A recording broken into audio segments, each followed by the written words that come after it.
So, because what is different here than the basic sentences is the quality of the reasons determine the quality of the paragraph you're going to write.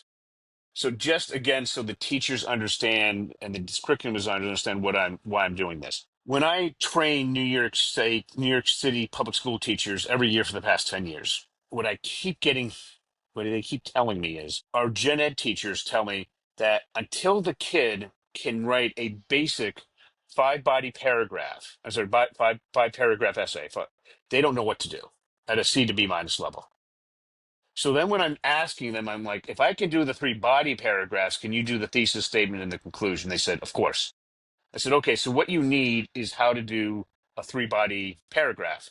They said, yes. I said, okay, if I can show you how to do one body paragraph, can you do three if it's the same steps? Yes.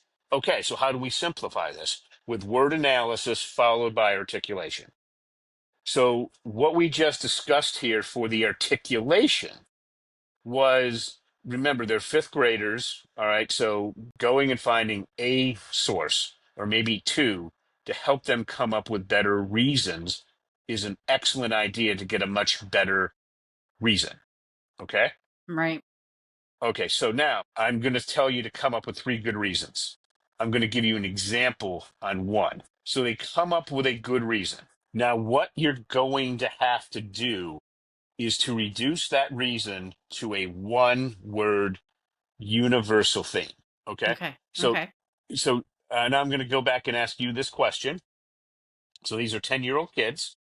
They came up with a reason, the best one that they can come up with. Do you have any general guidance on how to help reduce that to a one word universal theme? I would say have them eliminate anything extra, probably, or anything that's not needed to get them to that universal theme. So take out the extra components, Okay. maybe. So, an idea on how to do that. So, do you remember how when we were coming up with the half circle, we had the action words and the most important words? Yes. Okay. So one way of doing that is to, first of all, reduce the reason to your action words and your most important words. Get rid of all the what I like to call connecting words, the words like this, that, thus, just Right. that connect it to make it sound generally correct. Reduce it to your action words and your most important words. All right. And then what I would do is then ask the students, because what you have left, which one of these do you think best represents the reason? Oh, Okay. okay. That makes And sense. and Yeah. then they narrow it down to one word. All right. And then from that one word, you can go and ask, okay, what universal theme do you think best represents this word? Oh, Okay. okay. So Nice. let's kind of go over that again.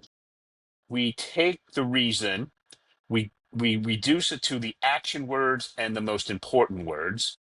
All right. We get rid of all the connecting words.